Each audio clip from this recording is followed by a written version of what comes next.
the way that we talk to ourselves all the time, it's impact our physical being. And how it's impact our physical being, it's impact our mind, it's impact our action. If we don't feel physically good today, we will not go to move as quickly. It's a ripple effect of how we're talking to ourselves all the time.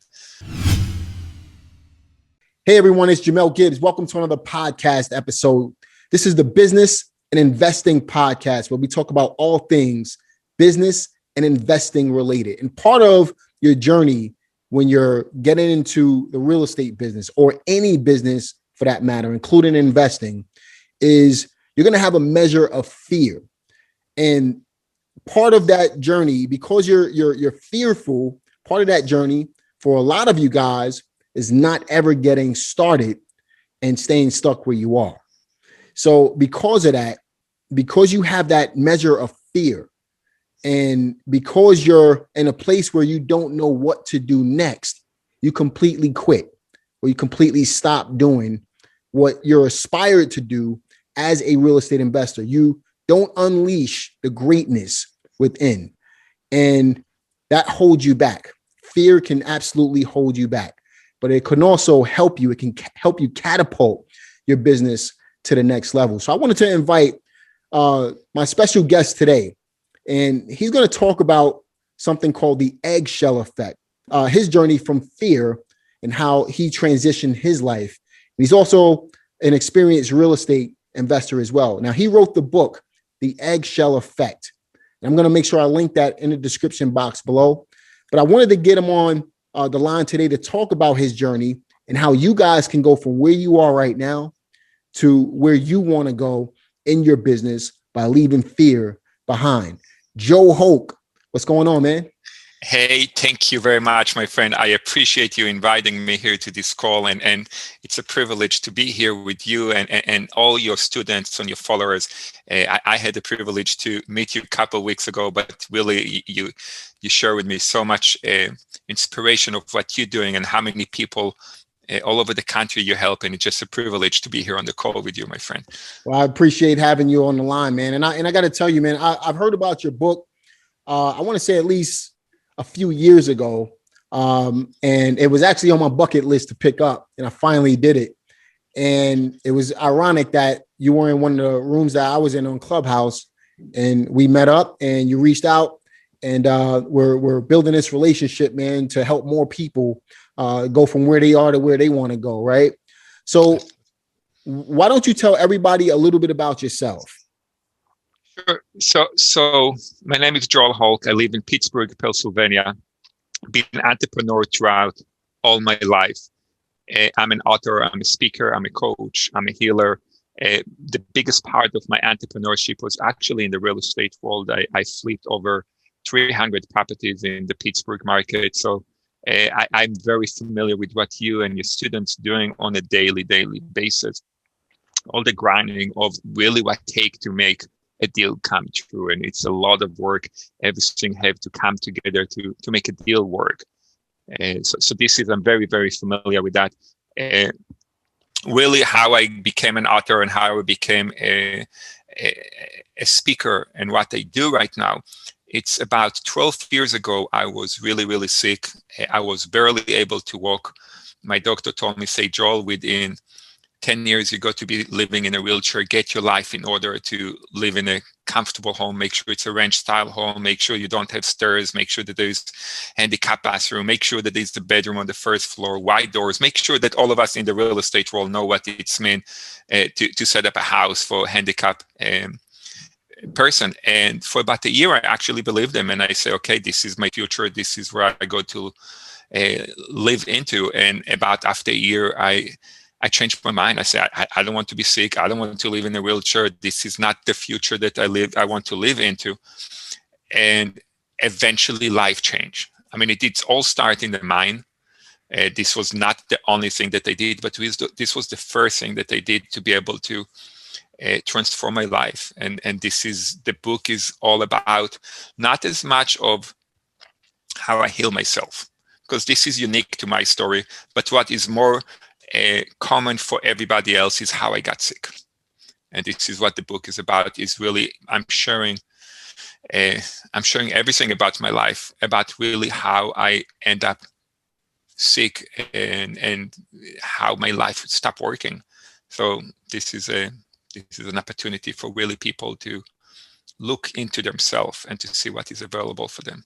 Got you, man. So you wrote this book because a doctor told you that you were going to be stuck in a wheelchair for your entire life. Now, during the interim of all this, you bought 300 properties in real estate, and you got sick, and the doctor said, hey, you're going to be stuck in this wheelchair, and you decided to make that mental shift to say, this is not going to happen in my life, man. So what type of mindset shift did it take for you to be able to have that type of mentality towards your circumstances at that time?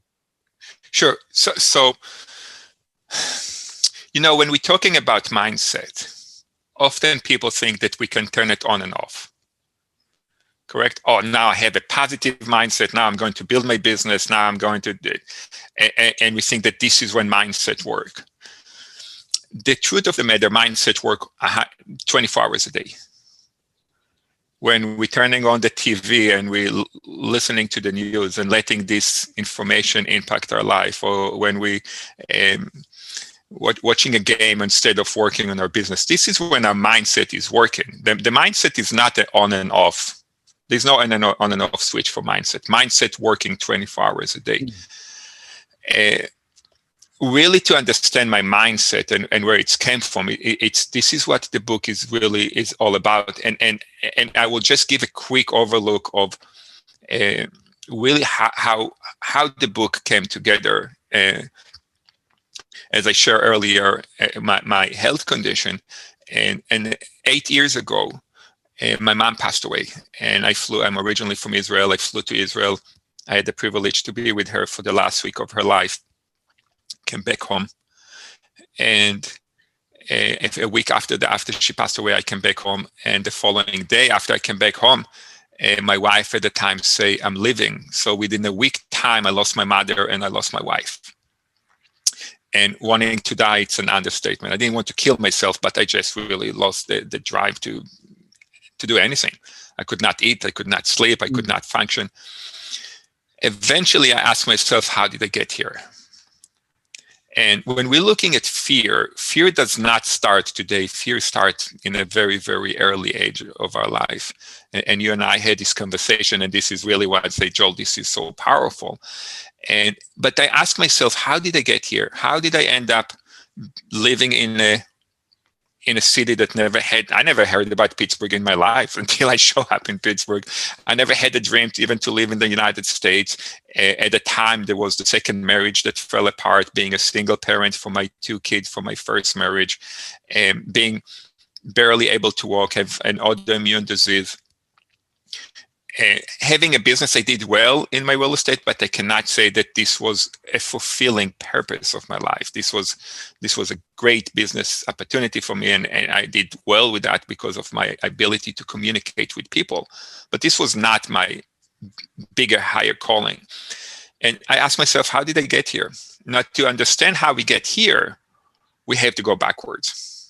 And as you and I had the conversation from the other day, is most of the experience that we experience as adults is stuff that we are recycling from experience that we had as a children, usually prior to age 10. And for me, eventually I was able to basically put all the chains together from where I was at age 45, going all the way to age 7, as I was not able to pass from first grade to second grade. As the last day of school, the teacher walked around the class and gave all the kids their report card and the diploma to complete first grade and welcome to go to second grade. In my diploma, where it say welcome to go to second grade, there was a black marker. And so you're not going to second grade, you have to do first grade again.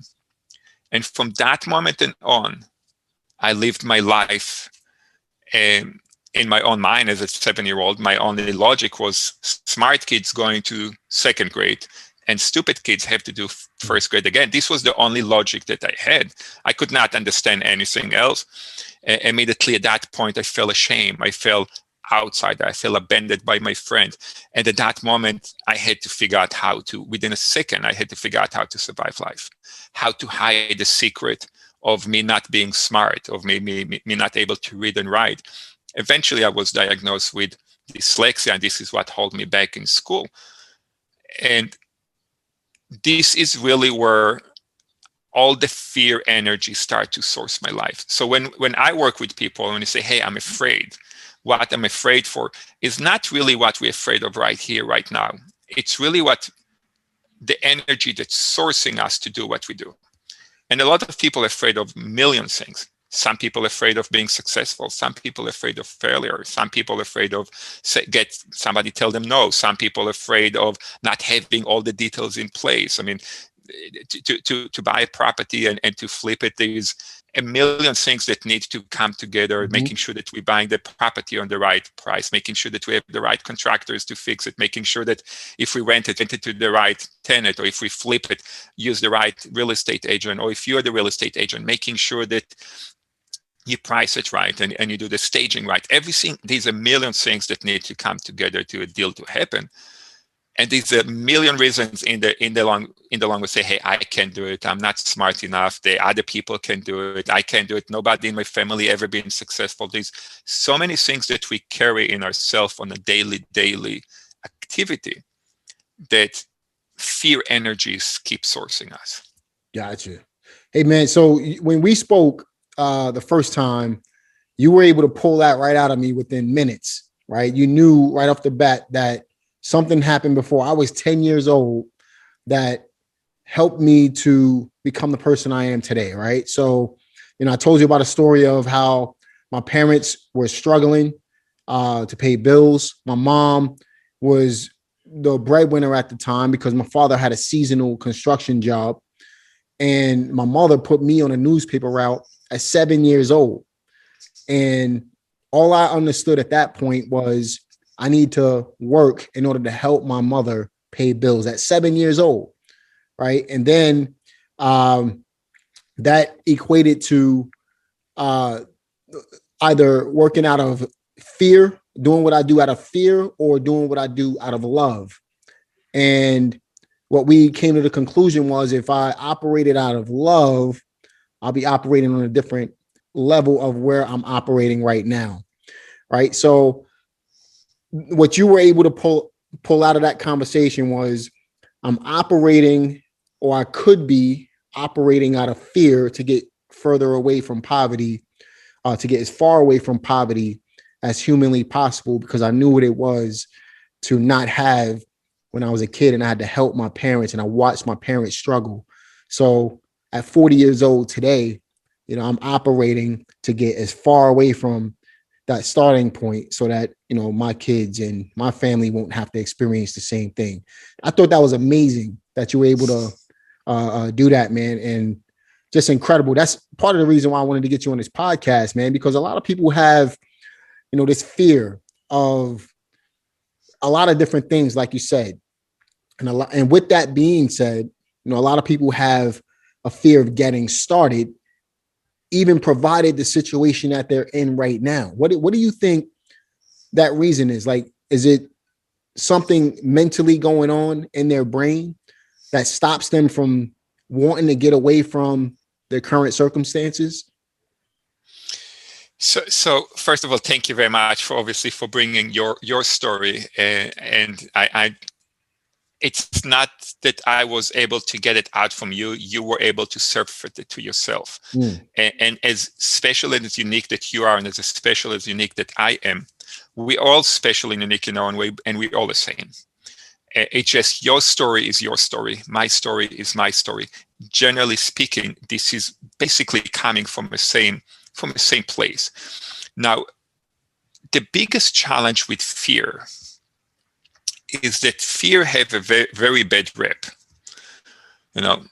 So, and why is that? When you were a kid, when I was a kid, if you would go to your parents or your teachers or your friends and you say, I'm afraid.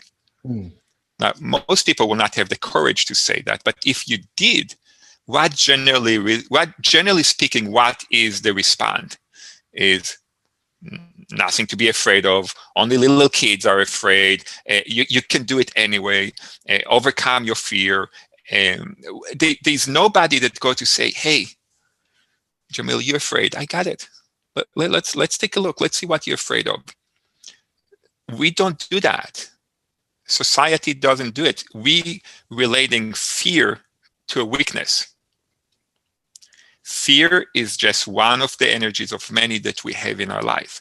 The beauty is to be able to acknowledge that we're afraid. The biggest challenge is that people don't choose from fear, people reacting from fear. Nobody, even you, that you share your story from being a 7-year-old, and at that moment you say, I will never be in this position again. I will never let my kids experience what I experienced, and you start to react. Very little of what you actually build was actually from a free choice. It was all a reaction. It was all a reaction, all a reaction, all a reaction. It's 33 years later, you're still reacting from the same energy of the 7-year-old kid. Now, some people taking this energy and creating great things, and some people getting paralyzed by this energy of fear that just keeping reacting. Now, if we're reacting, we're not really choosing our life. When I work with people is let's just understand, let's get complete from what you're afraid of. What is the source of the fear? There's nobody afraid of buying a real estate. They're afraid of an experience that they had prior to age 7, that somebody says something to them, and in that moment they say, hey, I will never be successful. I will never take a risk, or just don't want any more than what life gives you. Just be thankful for what you have. There's multiple things that people been told, and we all been told that, and there is no meaning for that. I remember my dad tell me one time when we were driving next to a big house, and my mom said, wow, look at this beautiful house. And his response was, yes, but they have a big electric bill. And you have to be crooked to be successful. Like, this is what he said. Now, my dad, he passed away since then, but my dad didn't mean anything. He just say what he say. But me, as being a 6 years old and listening to him, like, oh, I don't want to have a big house because I will have a big electric bill. And only crooked people are successful. I don't want to be successful. Now, this is as insignificant, was buried in my subconscious mind, but it's there. So it's there for everybody. And we can try to change, but changing never works. We can get complete. Once we complete, then we can actually create, we can create whatever we want. I think that's huge, man, especially when you have kids. You know, how you talk around your kids, how you relay messages. Your kids are always listening, right? So like when I'm talking to my kids, I'm very, very specific and very careful on the words that I choose to say. I don't believe in the word can't, you know, because I believe that we could do anything that we put our minds to, you know, and I want to embed that into my kids as well. You know, I don't believe in, certain words. And because of those words, I don't share it around my kids. And I make my kids believe that they could do anything while they're young. So when they get older, there's no limitation on them. You know what I mean? I think that stems from the things that I've experienced as a business owner throughout the years. So with that in mind, you know, what are some obstacles that people would face as they try to make that transition out of a fearful state? So I love that you share about the words, and let me let me share my screen with you for a second. Yeah. Okay. And this is not a study that I did, but before we go into that, but we will drive into it for a second. You know that there's an average for a child. For every 400 times that they hear the word no, they hear 1 time the word yes. So what do you think will happen when this child grows to be an adult? they will hear the word 400 times no before they hear the word yes into their own mind. Okay, now Dr. I will probably butcher his name, Masuri Imoto. He's actually from Japan. That he did a water test. Okay, now you can find it on YouTube. It's not really a long video. I will highly recommend for everybody to watch it. But let's talk about the words. Okay, now he did a test. What he did, he took water from different places, and he froze the water, and he put them under a special microscope. Okay, and the first water, this is actually from a spring water in Japan, and you can see how beautiful it is. It's look like a snowflake, and this is basically a water that was frozen, that going under a microscope. Mm-hmm. Now, this basically is two different water. The one on the right is from a clean and spring river, and the one on the left is from a polluted river. Probably there's sewage in it, or polluted river. And again, I don't want to do his work. I mean, for anybody that wants to dive into it, I highly recommend for you to watch it. But I just want to give an example. Now, Jamel, we are 80% water, 75 to 80% water, our body. Now, this is what happened when they took water and put in jars. Okay, put in a jar, and in one side of the water they say, "Thank you. I'm so grateful. Today it will be a great day."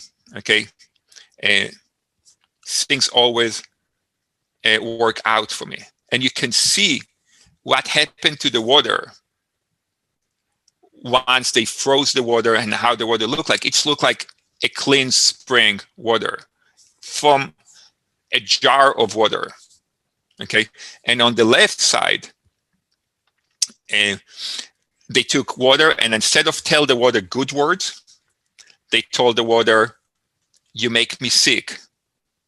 I'm not good enough. I can't do it. Things never worked out for me." And look at the difference in the water. Now, this is the power that we have in our speaking to impact water outside of our body.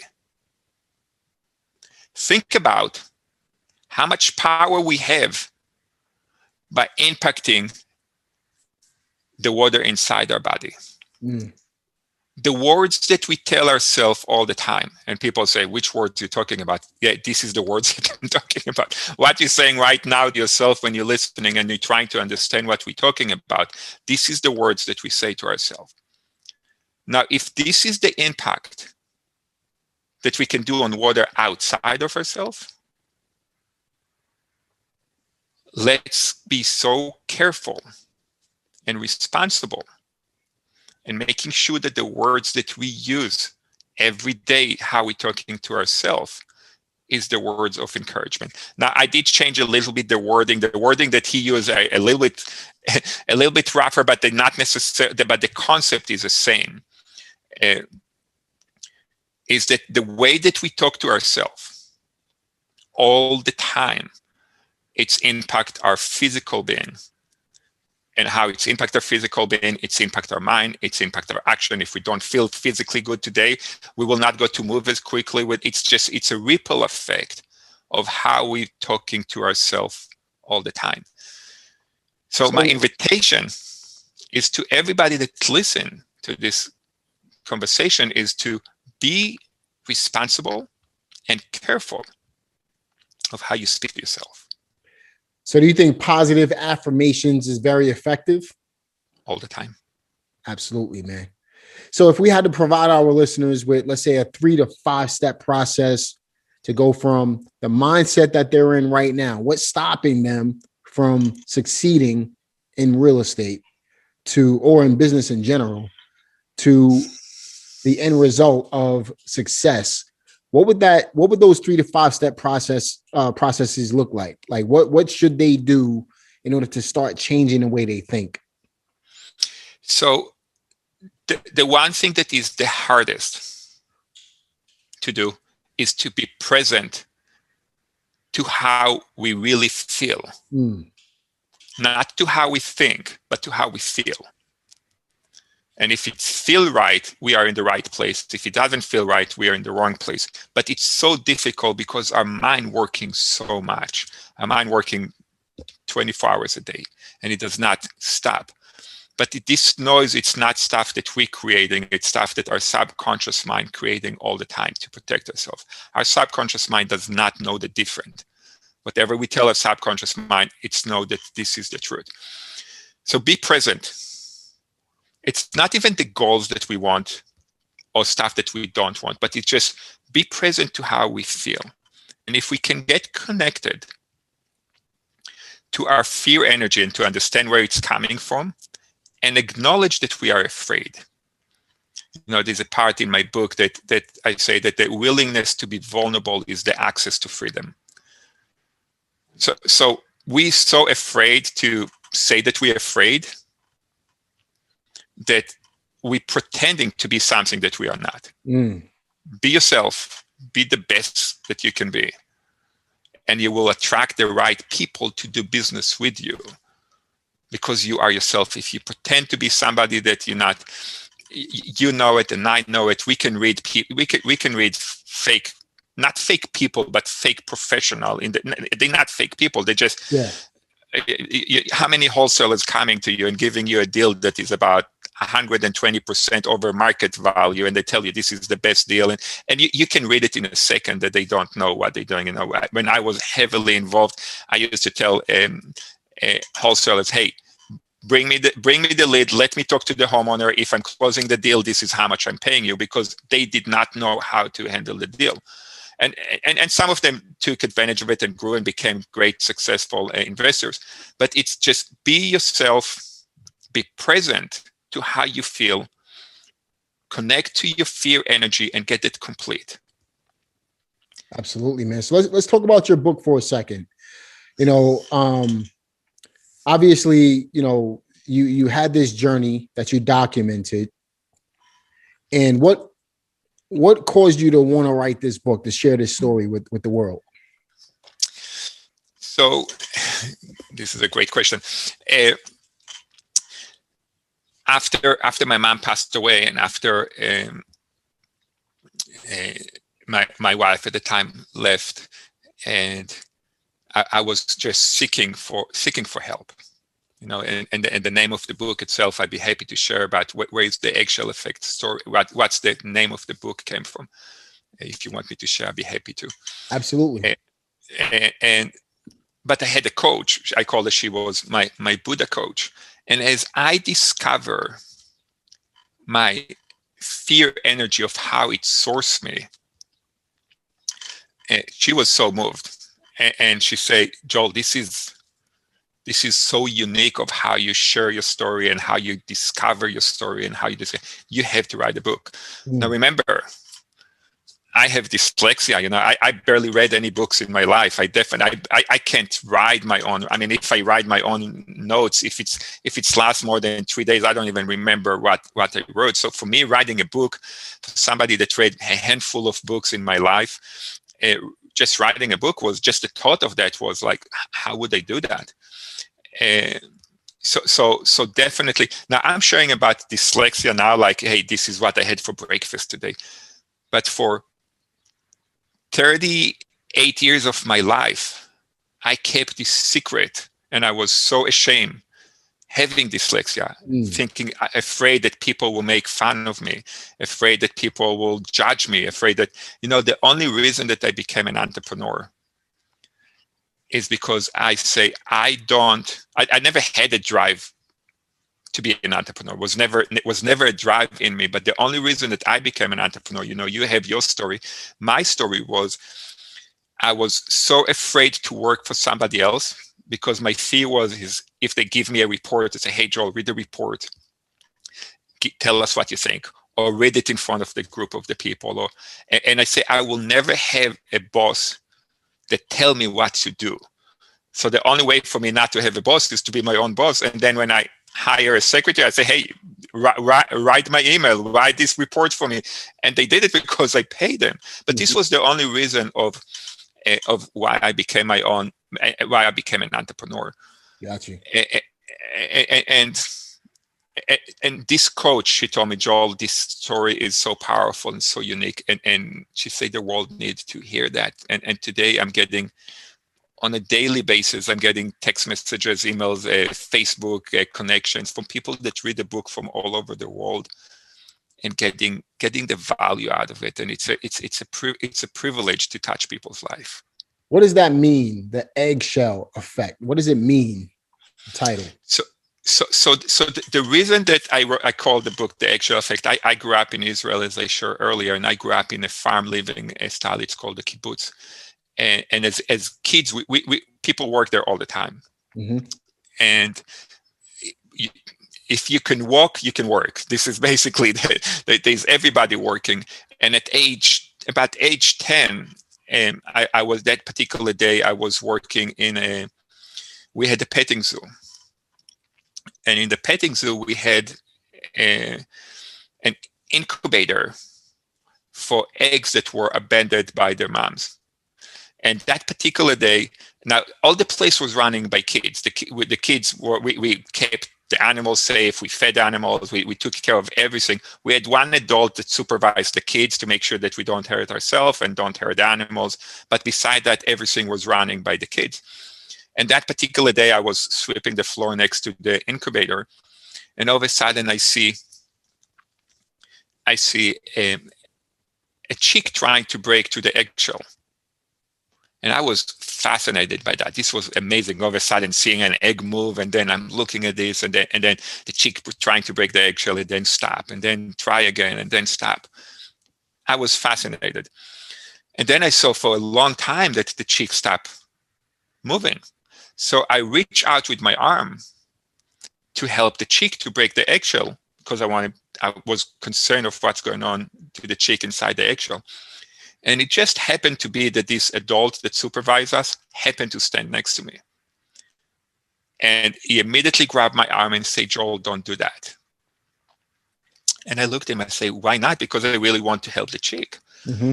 And he said that the chick had to build his muscles inside the eggshell by breaking the eggshell to be able to survive outside the eggshell.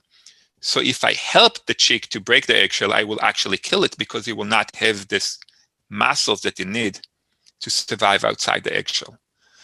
Now, I was 10 years old when this story happened, and within no time, it just became part of my memory bank. Fast forward to age 45. Once my mom passed away, and once my wife left, and all my life fell apart in front of me, I want somebody to help me so bad. I want my wife to come back. I want somebody to touch my shoulder and to make all the pain go away. I want something to fix. And probably that year was one of the most profitable year that I had in the real estate world. Because I could apply myself, and the business did very well, but did not make me happy or anything. I was so much in pain, but I was looking for something else to come to fix me. And nothing that they did came to fix me. I tried to drink, didn't make me feel worse. I said, okay, this is not going to work. And then I remember the story about the chick. And then I say, what about if all my life, with my secrets, with my shame, with my fear, I build an eggshell around myself to protect myself from the world. And now I have two choices: either to shrink and to be comfortable inside the eggshell, or to break the eggshell and to see what is available on the other side. And like the chick back 35 years earlier, I was the only one that able to break the eggshell. And luckily for me, I chose to break the eggshell. And from that moment on, I shift my relationship to struggles, problems, to opportunities. What used to be a problem today is an opportunity to overcome and to see what is available on the other side of the eggshell. And so this is basically how it's all tied together. Broke out of your shell, literally. Literally. Love it, man. Love it, man. So obviously there's a lot to cover in the book. I'm going to recommend you guys get a copy of that book in the description box below. Joel, if our listeners wanted to get in contact with you, how should they do that? So you have my website. It's joelholc.com.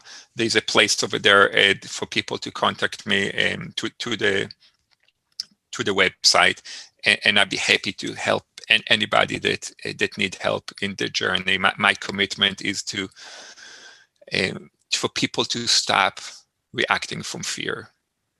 Sounds good, man. And if you had to provide our listeners with some last words of advice to break out of their shell, to overcome their fears, what would those last words be? Trust your intuitions. Trust you got involved into the real estate world because there was an intuition for you to, this is something. And remember that moment, that second that you sign up to a course, that the moment that you say, hey, this is what I'm going to do, there was a pure second that you had no fear. And then you start thinking. So just go back and remember that second that everything was possible and everything is possible. But just remember that, because everything that happened after that is just a reaction. So go back to that second. And if this is making you happy, if that second make you happy, you're in the right track and you will overcome any obstacle. Couldn't have said it better myself, man. I really appreciate you jumping on the line for us today. Love to have you back in the very near future. A lot of value provided on this particular call. Love the history behind the Eggshell Effect. I'm going to recommend you guys download that book or buy that book. I don't think it's available through download today, but buy it on Amazon. I'm going to link it in the description box below. Check the book out and think about what you're fearing right now, where you are right now in your life, and how you can break out of your own personal eggshell, and how you can take your business to the next level because of it. I'm looking forward to seeing you guys on the next one.